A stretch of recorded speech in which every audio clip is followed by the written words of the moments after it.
Welcome to all. എല്ലാവർക്കും secret P S സിയിലേക്ക് സ്വാഗതം. അപ്പോൾ അസിസ്റ്റൻറ്റ് സെയിൽസ്മാൻ്റെ സിലബസ് ബേസ്ഡ് ക്ലാസ് നമ്മൾ സ്റ്റാർട്ട് ചെയ്തിട്ടുണ്ടായിരുന്നു. 2 ക്ലാസ് നമ്മൾ ചെയ്ത് കഴിഞ്ഞിട്ടുണ്ട്. ഇന്ന് നമ്മൾ നോക്കാൻ പോകുന്നത് 3ാമത്തെ ക്ലാസ്സാണ്. അപ്പോൾ ഇതിൽ സിലബസിൽ ഫസ്റ്റ് വരുന്നത് കേരളമാണ് അല്ലേ. യൂറോപ്യന്മാരുടെ വരവ്, യൂറോപ്യന്മാരുടെ സംഭാവന എന്ന് പറയുന്ന ടോപ്പിക്കാണ്. ആ ഒരു ക്ലാസ് നമ്മൾ ചെയ്തിട്ടുണ്ടായിരുന്നു. അതുപോലെ തന്നെ യൂറോപ്യന്മാരുമായിട്ട് ബന്ധപ്പെട്ട് വരുന്ന ഒരു ഭാഗമാണ് അല്ലേ ബ്രിട്ടീഷുകാർ. 3ാമതായിട്ട് വന്ന ആൾക്കാരാണ് ബ്രിട്ടീഷുകാർ. അപ്പോൾ ബ്രിട്ടീഷുകാരെ കുറിച്ചും കൂടി നമുക്ക് ഇതിലൂടെ തന്നെ ഈ ഒരു ടോപ്പിക്കിലൂടെ തന്നെ പറഞ്ഞു പോകാം കേട്ടോ. ആ ഒരു ഭാഗം വരുന്നത് 2ാമത്തെ ഇന്ത്യ രാഷ്ട്രീയ ചരിത്രം ബ്രിട്ടീഷ് ആധിപത്യം എന്ന് പറയുന്ന ടോപ്പിക്കിലാണ് വരുന്നത്. അപ്പോൾ നമ്മൾ ആദ്യത്തെ ക്ലാസ് ബ്രിട്ടീഷ് ആധിപത്യം ചെയ്തിട്ടുണ്ടായിരുന്നു. അതിനുശേഷം 2ാമത്തെ ക്ലാസ് നമ്മൾ യൂറോപ്യന്മാരുടെ വരവ് കേരളവുമായി ബന്ധപ്പെട്ട കാര്യങ്ങളാണ് ഡിസ്കസ് ചെയ്തിട്ടുണ്ടായിരുന്നത്. ഇനി ബ്രിട്ടീഷ് ആധിപത്യവുമായിട്ട് വരുന്ന 3ാമത്തെ ക്ലാസ്സാണ് നമ്മൾ നോക്കാൻ പോകുന്നത് കേട്ടോ. അപ്പോൾ നമുക്ക് യൂറോപ്യന്മാരുടെ ആ ഒരു ഭാഗം നമുക്ക് 2-3 ദിവസം കൊണ്ട് നമുക്ക് വേഗം തീർക്കാനായിട്ട് നോക്കാം കേട്ടോ. അപ്പോൾ ക്ലാസ്സുകൾ കാണാം. ക്ലാസ്സുകൾ ഇഷ്ടപ്പെടുകയാണെന്നുണ്ടെങ്കിൽ സപ്പോർട്ട് ചെയ്യുക. നമ്മുടെ ചാനലിൽ SCERT ക്ലാസ്സുകളും പ്രീവിയസ് ക്വസ്റ്റ്യൻ ആൻസേഴ്സ് ഒക്കെ ചെയ്യുന്നുണ്ട് കേട്ടോ. അപ്പോൾ നമ്മൾ SCERT ക്ലാസ്സുകളും ഉൾപ്പെടുത്തിയിട്ടാണ് ഓരോ ടോപ്പിക്കിൻ്റെയും SCERT ക്ലാസ്സുകൾ കൂടി ഉൾപ്പെടുത്തിയിട്ടാണ് നമ്മൾ ക്ലാസ്സുകൾ ചെയ്യുന്നത് കേട്ടോ. അല്ലാതെ തന്നെ നമ്മൾ SCERT ക്ലാസ്സുകൾ ഓരോ class first Dutch east India കമ്പനിയുടെ ആസ്ഥാനം എവിടെയായിരുന്നു? ഡച്ച് ഈസ്റ്റ് ഇന്ത്യ കമ്പനിയുടെ ആസ്ഥാനം എവിടെയാണ്? ആംസ്റ്റർഡാമിലാണ് അല്ലേ. ആംസ്റ്റർഡാമിലാണ് ഡച്ച് ഈസ്റ്റ് ഇന്ത്യ കമ്പനിയുടെ ആസ്ഥാനം എവിടെയാണ്? ആംസ്റ്റർഡാം. ഇന്ത്യയിലെ ബ്രിട്ടീഷ് ഭരണം എത്ര വർഷം നീണ്ടു നിന്നോ? ഇന്ത്യയിലെ ബ്രിട്ടീഷ് ഭരണം എത്ര വർഷമാണ് നീണ്ടു നിന്നത്? 190 വർഷം കേട്ടോ. 190 വർഷമാണ് ഇന്ത്യയിലെ ബ്രിട്ടീഷ് ഭരണം നീണ്ടു നിന്നത്. ഇന്ത്യയിൽ ആദ്യമെത്തിയ യൂറോപ്യന്മാർ ആരാണ്? പോർച്ചുഗീസുകാരാണ് അല്ലേ. നമ്മൾ കഴിഞ്ഞ ക്ലാസ്സിൽ പറഞ്ഞിട്ടുണ്ടായിരുന്നു. ഇന്ത്യയിൽ ആദ്യമെത്തിയ യൂറോപ്യന്മാർ പോർച്ചുഗീസുകാരാണ്.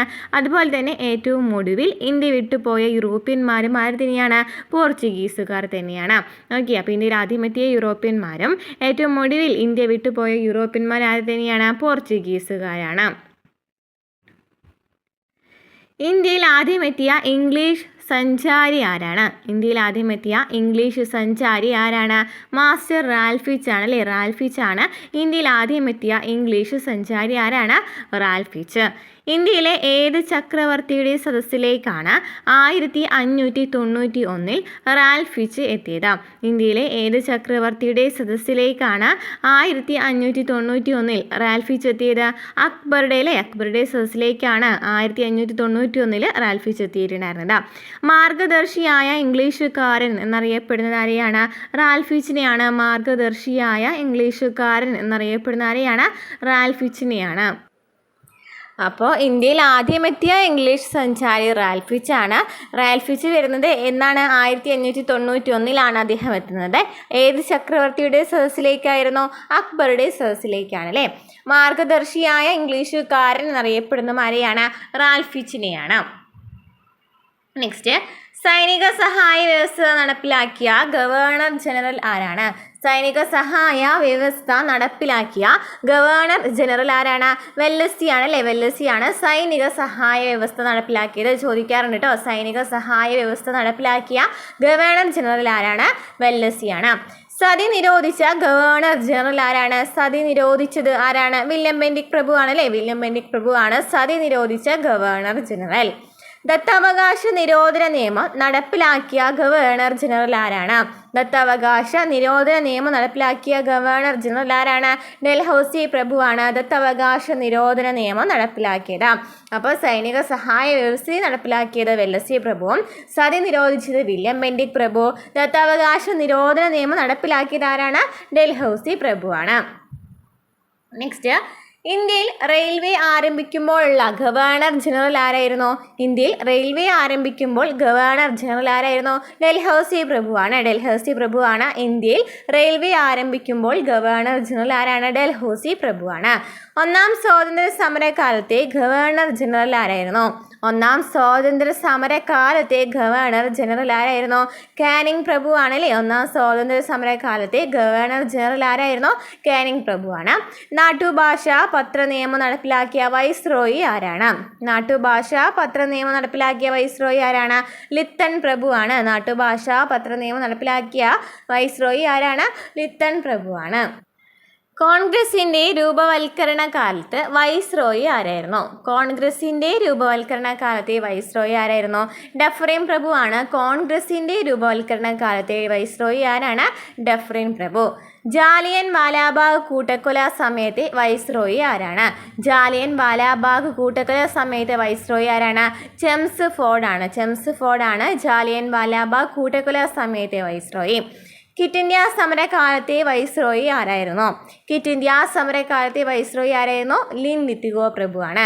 അപ്പോൾ കോൺഗ്രസിൻ്റെ രൂപവൽക്കരണ സമയത്തെ വൈസ്രോയി ഡഫറിൻ പ്രഭു ആണ്.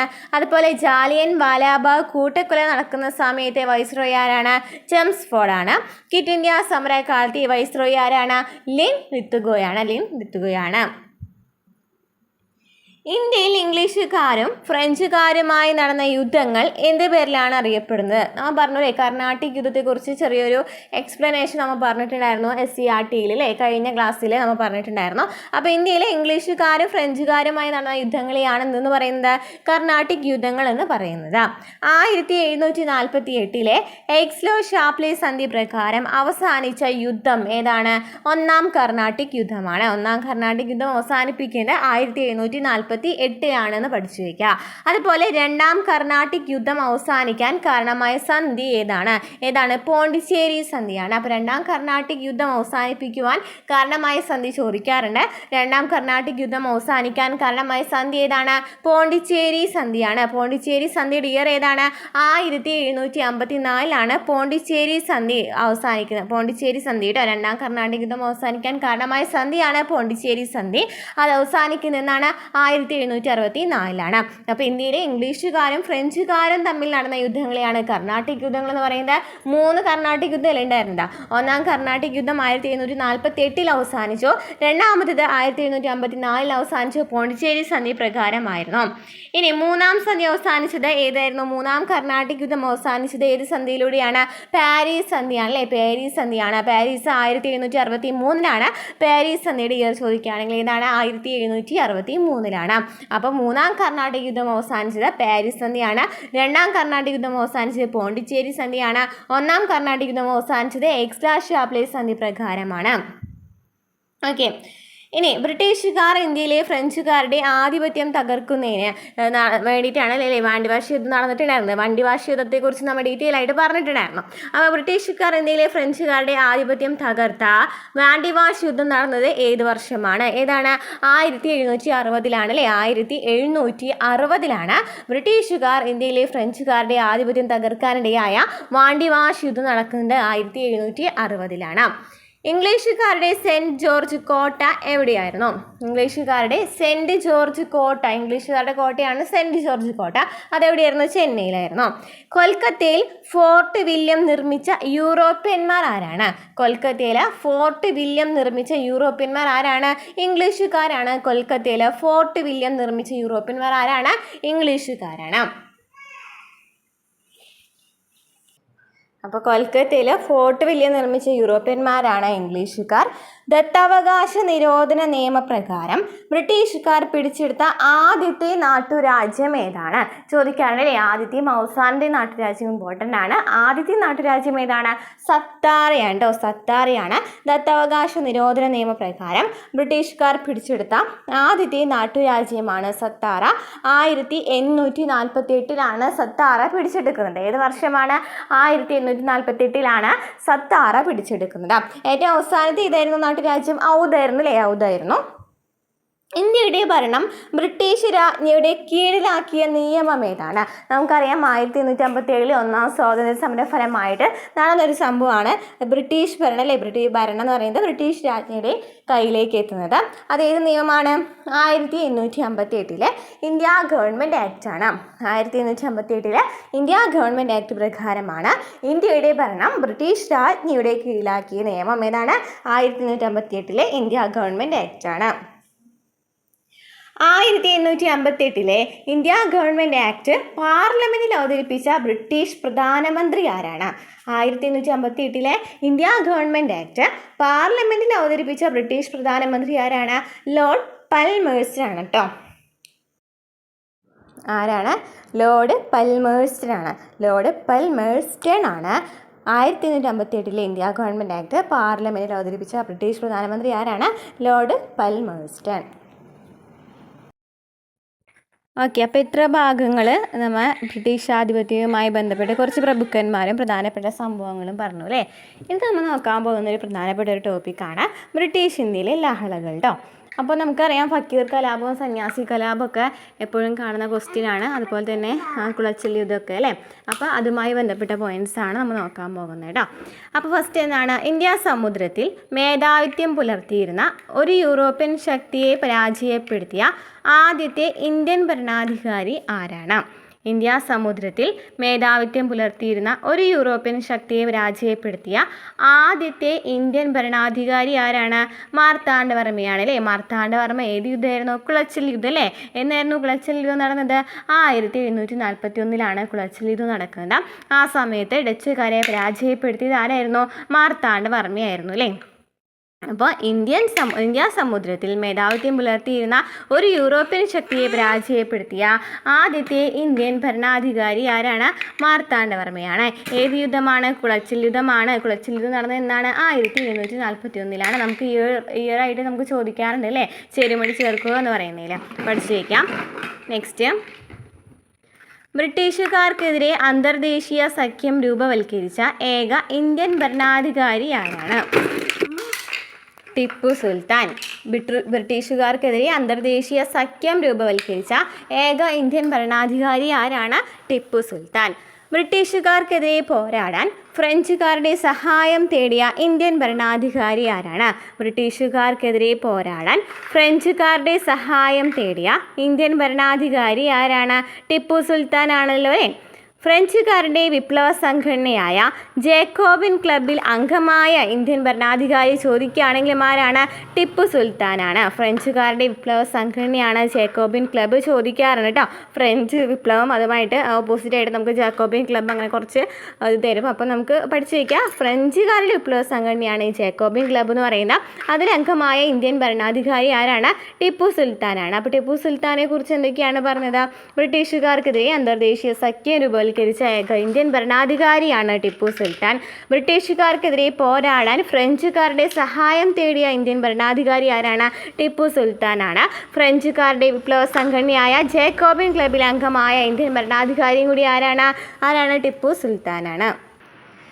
ശ്രീരംഗപട്ടണത്ത് സ്വാതന്ത്ര്യവൃക്ഷം നട്ട ഭരണാധികാരി ആരാണ്? ശ്രീരംഗപട്ടണത്ത് സ്വാതന്ത്ര്യവൃക്ഷം നട്ട ഭരണാധികാരി ആരാണ്? ടിപ്പു സുൽത്താനാണ്. ചോദിക്കാറുണ്ട് കേട്ടോ. ശ്രീരംഗപട്ടണത്ത് സ്വാതന്ത്ര്യവൃക്ഷം നട്ട ഭരണാധികാരി ആരാണ്? ടിപ്പു സുൽത്താൻ. ഇംഗ്ലീഷുകാരുമായുള്ള പോരാട്ടത്തിൽ സഹായം അഭ്യർത്ഥിച്ച് അറേബ്യ, മൗറീഷ്യസ്, കാബൂൾ, കോൺസ്റ്റാന്റിനോപ്പിൾ എന്നിവിടങ്ങളിലേക്ക് പ്രതിനിധികളെ അയച്ച ഇന്ത്യൻ ഭരണാധികാരി ആരാണ്?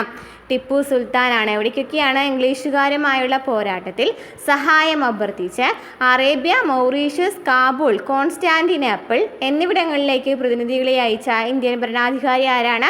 ടിപ്പു സുൽത്താനാണ്.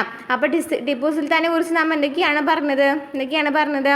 ബ്രിട്ടീഷുകാർക്കെതിരെ പോരാടാൻ ഫ്രഞ്ചുകാരുടെ സഹായം തേടിയ ഇന്ത്യൻ ഭരണാധികാരിയാണ്. ജേക്കോബിൻ ക്ലബിൽ അംഗമായ ഇന്ത്യൻ ഭരണാധികാരിയാണ്.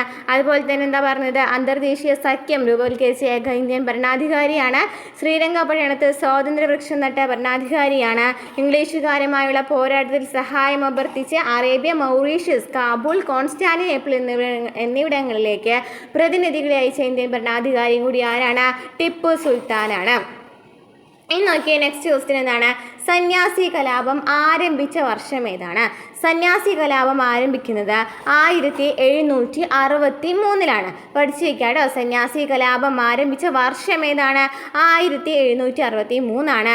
ഏതു പ്രദേശത്തെ നാടോടികളായ ഭിക്ഷുക്കളായിരുന്നു ഈ സന്യാസിമാർ? അപ്പോൾ എവിടെയാണ് ഈ സന്യാസി കലാപം നടന്നത്? എവിടെയാണ്? ബംഗാളിലാണ് അല്ലേ. നമ്മൾ ഇന്ന് നടന്ന പ്യൂൺ എക്സാമിൽ ചോദിച്ചൊരു ക്വസ്റ്റ്യൻ ആണല്ലേ, സന്യാസി കലാപം നടന്നത് എവിടെയാണ്? ബംഗാളിലാണ്. അപ്പോൾ സന്യാസി കലാപം ആരംഭിച്ച വർഷം 1763. സന്യാസി കലാപത്തിൻ്റെ ഇതെവിടെ ചോദിക്കുകയാണെന്നുണ്ടെങ്കിൽ, സ്ഥലം ചോദിക്കുകയാണെങ്കിൽ എവിടെയാണ്? ബംഗാളിലാണ് അല്ലേ. ഏത് പ്രദേശത്തെ നാടോടികളായ ഭിക്ഷുക്കളായിരുന്നു ഈ സന്യാസിമാരെ? ബംഗാളിലെയാണ്. സന്യാസി കലാപം പ്രമേയമായുള്ള പ്രസിദ്ധ നോവൽ ഏതാണ്? ആനന്ദമഠമാണല്ലോ അല്ലേ. ആനന്ദമഠത്തിലെ പ്രധാന പ്രമേയം എന്ന് പറയുന്നത് എന്താണ്? സന്യാസി കലാപമായിരുന്നു. ഓക്കെ. ഇന്ത്യൻ നാട്ടുഭാഷയിൽ എഴുതപ്പെട്ട ആദ്യത്തെ നോവൽ ഏതാണ്? ഇന്ത്യൻ നാട്ടുഭാഷയിൽ എഴുതപ്പെട്ട ആദ്യത്തെ നോവൽ ഏതാണ്? ആനന്ദമഠമാണ് അല്ലേ? ആനന്ദമഠം ബംഗാളി ഭാഷയിലാണ് രചിച്ചതെന്നും കൂടി പഠിച്ചു വയ്ക്കുക. ഇന്ത്യൻ നാട്ടുഭാഷയിൽ എഴുതപ്പെട്ട ആദ്യത്തെ നോവലാണ് ആനന്ദമഠം. ബങ്കിം ചന്ദ്ര ചാറ്റർജി രചിച്ച ആനന്ദമഠം പ്രസിദ്ധീകരിച്ച വർഷം ഏതാണ്? എന്നാണ് ആനന്ദമഠം പ്രസിദ്ധീകരിച്ചത്? 1881. അതുപോലെ തന്നെ ആരാണ് ആനന്ദമഠം പ്രസിദ്ധീകരിച്ച ആരാണ്? ബങ്കിം ചന്ദ്ര ചാറ്റർജിയാണ്. ബങ്കിം ചന്ദ്ര ചാറ്റർജിയാണല്ലേ. ഈ ആനന്ദമഠത്തിലെ പ്രധാന പ്രമേയം എന്താണ്? സന്യാസി കലാപമാണ്. ക്ലിയർ ആയല്ലോ. അതുപോലെ തന്നെ സന്യാസി കലാപം നടന്നത് 1763 ബംഗാൾ ആസ്ഥാനമായിട്ടാണ് ഈ സന്യാസി കലാപം നടന്നിരുന്നത്. ഓക്കെ, ക്ലിയർ ആയല്ലോ. ശത്രുക്കൾക്കെതിരെ പോരാടിയ ആനന്ദന്മാർ എന്നറിയപ്പെട്ട പോരാളികളുടെ കഥ പറയുന്ന കൃതി ഏതാണ്? ആനന്ദമഠമാണ്. അപ്പോൾ ആനന്ദമഠത്തിലെ പ്രധാന എന്താണ് പറയുന്നത്? ആനന്ദമഠത്തിൽ എന്താണ് പറയുന്നത്? ആനന്ദന്മാർ എന്നറിയപ്പെട്ട പോരാളികളുടെ കഥയാണ് അല്ലേ ഈ ആനന്ദമഠത്തിൽ പറയുന്നത്. വന്ദേ മാതരം ഏത് കൃതിയുടെ ഭാഗമാണ്? വന്ദേ മാതരം ആനന്ദമഠമാണല്ലേ. വന്ദേ മാതരം ഏത് കൃതിയുടെ ഭാഗമാണ്? ആനന്ദമഠം. സന്യാസി കലാപത്തിൻ്റെ പ്രധാന കേന്ദ്രങ്ങൾ ഏതെല്ലാമായിരുന്നു? സന്യാസി കലാപത്തിൻ്റെ പ്രധാന കേന്ദ്രങ്ങൾ എന്തെല്ലാമായിരുന്നു? രംഗപൂർ, ധാക്ക, ബോഗ്ര, മിമൻസിംഗ്. സന്യാസി കലാപത്തിൻ്റെ പ്രധാന കേന്ദ്രങ്ങൾ ഏതൊക്കെയാണ്?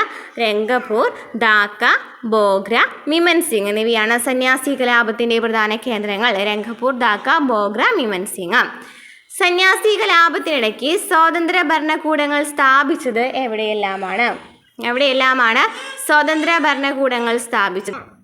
അപ്പോൾ സന്യാസി കലാപം നടന്നത് 1763 ബംഗാളിലാണ് നടന്നത്. ആനന്ദമഠമായിരുന്നു സന്യാസി കലാപം പ്രമേയമാക്കിയിട്ടുള്ള നോവൽ. ആനന്ദമഠമാണ്. ആനന്ദമഠം രചിച്ചതാരാണ്? ബങ്കിം ചന്ദ്ര ചാറ്റർജിയാണ്. വന്ദേ മാതരം എടുത്തിട്ടുള്ളത് ആനന്ദമഠത്തിൽ നിന്നാണല്ലേ. അത് പഠിച്ചു നമ്മെ. ഓക്കെ, ക്ലിയർ ആയല്ലോ. 1881 ആനന്ദമഠം പ്രസിദ്ധീകരിച്ചതെന്നും കൂടി പഠിച്ചു വയ്ക്കാം കേട്ടോ. ഇനി നമ്മൾ നോക്കാൻ പോകുന്നത് പ്രധാനപ്പെട്ട വേറൊരു കലാപമാണ് ഫക്കീർ കലാപം അല്ലേ. ഫക്കീർ കലാപം. ഭിക്ഷാടനം ജീവിതമാക്കിയിരുന്ന ഫക്കീർമാർ ഏത് പ്രദേശത്തെ നാടോടികളായിരുന്നു? ബംഗാളിലെ തന്നെയാണ്. അപ്പോൾ ഫക്കീർ കലാപം നടക്കുന്ന എവിടെ തന്നെയാണ്? ബംഗാളിൽ തന്നെയാണ് അല്ലേ. സന്യാസി കലാപം, ഫക്കീർ കലാപം എന്നിവ നടക്കുന്ന എവിടെയാണ്? ബംഗാളിലാണ്. ഇനി ഫക്കീർ കലാപം ആരംഭിച്ച വർഷം ഏതാണ്? ഫക്കീർ കലാപം ആരംഭിച്ച വർഷം ഏതാണ്? 1776 ഫക്കീർ കലാപം ആരംഭിക്കുന്നത്. 1776. അപ്പോൾ സന്യാസി കലാപം 1763 ഫക്കീർ കലാപം 1776. ഫക്കീർമാരുടെ നേതാവ് ആരായിരുന്നു? മജ്നു ഷായാണ് കേട്ടോ. മജ്നു ഷായാണ് ഫക്കീർമാരുടെ നേതാവ്. മജ്നു ഷായാണ്. ഫക്കീർ കലാപം നടന്നത് 1776 ഫക്കീർ കലാപം ആരംഭിച്ചത് 1776 പഠിച്ചു വയ്ക്കാം. മജ്നു ഷായുടെ മരണശേഷം ഫക്കീർമാരെ നയിച്ചത് ആരാണ്? മജ്നു ഷായുടെ മരണശേഷം ഫക്കീർമാരെ നയിച്ചതാരാണ്? ചിരാഗ് അലി ഷായാണ്. അപ്പോൾ ഫക്കീർമാരുടെ നേതാവാണ് മജ്നു ഷാ. മജ്നു ഷാ മരിച്ചതിന് ശേഷം ഫക്കീർമാരെ നയിച്ചതാരാണ്? ചിരാഗ് അലി ഷായാണ്. ഏത് കർഷക കലാപത്തിലാണ് ഗറില്ല മാതൃകയിൽ ഇംഗ്ലീഷുകാർക്കെതിരെ ആക്രമണങ്ങൾ സംഘടിപ്പിച്ചത്? ഏത് കർഷക കലാപത്തിലാണ് ഗറില്ല മാതൃകയിൽ ഇംഗ്ലീഷുകാർക്കെതിരെ ആക്രമണങ്ങൾ സംഘടിപ്പിച്ചത്? ഫക്കീർ കലാപം. ഫക്കീർ കലാപവുമായി ബന്ധപ്പെട്ടാണ് ഗറില്ല മാതൃകയിൽ ഇംഗ്ലീഷുകാർക്കെതിരെ ആക്രമണങ്ങൾ സംഘടിപ്പിച്ചത്. ഭവാനി പഥക്, ദേവി ചൗധരാണി എന്നിവർ നേതൃത്വം നൽകിയത് ഏത് കർഷക കലാപത്തിനാണ്? ഭവാനി പഥക്, ദേവി ചൗധരാണി എന്നിവർ നേതൃത്വം നൽകിയത് ഏത് കർഷക കലാപത്തിനാണ്? ഫക്കീർ കലാപത്തിനാണ്. ഓക്കെ, ക്ലിയർ ആയല്ലോ. അപ്പോൾ ഫക്കീർ കലാപം ക്ലിയർ ആയല്ലോ, പഠിച്ചല്ലോ അല്ലേ. 1700 ഏതാണ് ഇയർ പഠിച്ചത്? 1776 ഫക്കീർ കലാപം നടക്കുന്നത്. ബംഗാളിലാണ്. അതുപോലെ തന്നെ മജ്നു ഷാ ആയിരുന്നു നേതാവ്. അതിനുശേഷം ആര് വന്നു? ചിരാഗ് അലി ഷാ വന്നു. അതുപോലെ തന്നെ ഗറില്ല മാതൃകയിൽ ഇംഗ്ലീഷുകാർക്കെതിരെ ആക്രമണങ്ങൾ സംഘടിപ്പിച്ചത് ഫക്കീർ കലാപത്തിലാണ്. അതുപോലെ തന്നെ ഭവാനി പഥക്, ദേവി ചൗധരാണി എന്നിവർ നേതൃത്വം നൽകിയതുമെന്നാണ് ഫക്കീർ കലാപത്തിലാണ്. ഓക്കെ, ക്ലിയർ ആയല്ലോ. ഇനി നമ്മൾ നോക്കാൻ പോകുന്നത് സന്താൾ കലാപമാണ്. ബ്രിട്ടീഷുകാർക്കെതിരെ ഇന്ത്യയിൽ നടന്ന ഏറ്റവും വലിയ ഗോത്രവർഗ കലാപമാണ് സന്താൾ കലാപം. ബ്രിട്ടീഷുകാർക്കെതിരെ ഇന്ത്യയിൽ നടന്ന ഏറ്റവും വലിയ ഗോത്രവർഗ കലാപമാണ് സന്താൾ കലാപം. ബ്രിട്ടീഷുകാർക്കെതിരെ ഇന്ത്യയിൽ നടന്ന ഏറ്റവും വലിയ ഗോത്രവർഗ കലാപമാണ് സന്താൾ കലാപം. സന്താൾ കലാപം ആരംഭിച്ച വർഷം ഏതാണ്? 1855 കേട്ടോ. 1855 സന്താൾ കലാപം ആരംഭിച്ചത്. 1855 സന്താൾ കലാപം ആരംഭിച്ചത്. ഓക്കെ, ക്ലിയർ ആയല്ലോ അല്ലേ? അപ്പോൾ ബ്രിട്ടീഷുകാർക്കെതിരെ ഇന്ത്യയിൽ നടന്ന ഏറ്റവും വലിയ ഗോത്രവർഗ കലാപമാണ് സന്താൾ കലാപം. സന്താൾ കലാപം ആരംഭിച്ചത് 1855. ഡേറ്റ്സ് ഒക്കെ ഇമ്പോർട്ടൻ്റ് ആയിട്ട് പഠിച്ചു വെക്കാം കേട്ടോ. സന്താൾ കലാപത്തിലേക്ക് നയിച്ച ബ്രിട്ടീഷുകാരുടെ നികുതി നയം ഏതായിരുന്നു? സന്താൾ കലാപത്തിലേക്ക് നയിച്ച ബ്രിട്ടീഷുകാരുടെ പ്രധാന നികുതി നയമാണ് ശാശ്വത ഭൂനികുതി വ്യവസ്ഥ. അപ്പോൾ സന്താൾ കലാപത്തിലേക്ക് നയിച്ച ബ്രിട്ടീഷുകാരുടെ നികുതി നയം ശാശ്വത ഭൂനികുതി വ്യവസ്ഥയാണ്. സന്താൾ കലാപം ആരംഭിച്ചത് 1855. ബ്രിട്ടീഷുകാർക്കെതിരെ ഇന്ത്യയിൽ നടന്ന ഏറ്റവും വലിയ ഗോത്രവർഗ കലാപമാണ് സന്താൾ കലാപം. ഈ സന്താൾ കലാപത്തിന് നേതൃത്വം കൊടുത്ത ആരാണ്? സിന്ധു കാനു അല്ലേ? സിന്ധു കാനു എന്നീ സഹോദരന്മാർ നേതൃത്വം നൽകിയ കലാപമാണ് സന്താൾ കലാപം. സിന്ധു കാനു എന്നീ സഹോദരന്മാർ നേതൃത്വം നൽകിയ കലാപമാണ് സന്താൾ കലാപം. സന്താൾ കലാപം പൂർണ്ണമായും അടിച്ചമർത്തപ്പെട്ട വർഷം ഏതാണ്? സന്താൾ കലാപം പൂർണ്ണമായും അടിച്ചമർത്തപ്പെട്ട വർഷം ഏതാണ്? 1856 സന്താൾ കലാപം പൂർണ്ണമായിട്ടും അടിച്ചമർത്തപ്പെടുന്നത്. അതായത് 1857 ഒന്നാം സ്വാതന്ത്ര്യ സമരം നടക്കുന്നത്. അതിന് തൊട്ട് മുമ്പ് തന്നെ സന്താൾ കലാപം അടിച്ചമർത്തപ്പെട്ടു അല്ലേ? 1856 അടിച്ചമർത്തപ്പെടുന്നത്. ഏത് മേഖലയിലെ ഗോത്രവർഗക്കാരായ കർഷകരായിരുന്നു സന്താളുകൾ? ഏത് മേഖലയിലെ ഗോത്രവർഗക്കാരാണ് സന്താളുകൾ? ബീഹാർ, ബംഗാൾ എന്നിവിടങ്ങളിലെ ഗോത്രവർഗക്കാരാണ് സന്താളുകൾ. ബീഹാർ, ബംഗാൾ. ഏത് മേഖലയിലെ ഗോത്രവർഗക്കാരായ കർഷകരാണ് സന്താളുകൾ? ബീഹാർ, ബംഗാൾ. പോളിഗാരി സമ്പ്രദായം എന്നറിയപ്പെട്ട രാഷ്ട്രീയ വ്യവസ്ഥ നിലനിന്നിരുന്ന പ്രദേശം ഏതാണ്? പോളിഗാരി സമ്പ്രദായം എന്നറിയപ്പെട്ട രാഷ്ട്രീയ വ്യവസ്ഥ നിലനിന്നിരുന്ന പ്രദേശം ഏതാണ്? ദക്ഷിണേന്ത്യയിലാണ് പോളിഗാരി സമ്പ്രദായം നിലനിന്നിരുന്നത് കേട്ടോ. കർണാടക, തമിഴ്നാട് എന്നീ സ്ഥലങ്ങളിലാണ് നടന്നിരുന്നത് പോളിഗാരി സമ്പ്രദായം നിലനിന്നിരുന്നത്. ബ്രിട്ടീഷുകാർക്കെതിരായ പോളിഗാർ കലാപങ്ങൾക്ക് നേതൃത്വം നൽകിയത് ആരെല്ലാമാണ്? ബ്രിട്ടീഷുകാർക്കെതിരായ പോളിഗാർ കലാപങ്ങൾക്ക് നേതൃത്വം നൽകിയത് ആരെല്ലാമാണ്? വീരപാണ്ഡ്യ കട്ടബൊമ്മൻ, മരുതുപാണ്ഡ്യൻ. ആരൊക്കെയാണ്? വീരപാണ്ഡ്യ കട്ടബൊമ്മൻ, മരുതുപാണ്ഡ്യൻ എന്നിവരാണ് പോളിഗാർ കലാപങ്ങൾക്ക് നേതൃത്വം നൽകിയത് ദക്ഷിണേന്ത്യയിലെ. ഏത് പ്രദേശത്തെ പോളിഗാർ ആയിരുന്നു വീരപാണ്ഡ്യ കട്ടബൊമ്മൻ? വീരപാണ്ഡ്യ കട്ടബൊമ്മൻ നേതൃത്വം നൽകിയിട്ടുണ്ടെന്ന് പറഞ്ഞല്ലോ. ഏത് പ്രദേശത്തെയാണ്? പാഞ്ചാലംകുറിച്ചി എന്ന് പറയുന്ന പ്രദേശത്തെ പോളിഗാർ ആയിരുന്നു വീരപാണ്ഡ്യ കട്ടബൊമ്മൻ.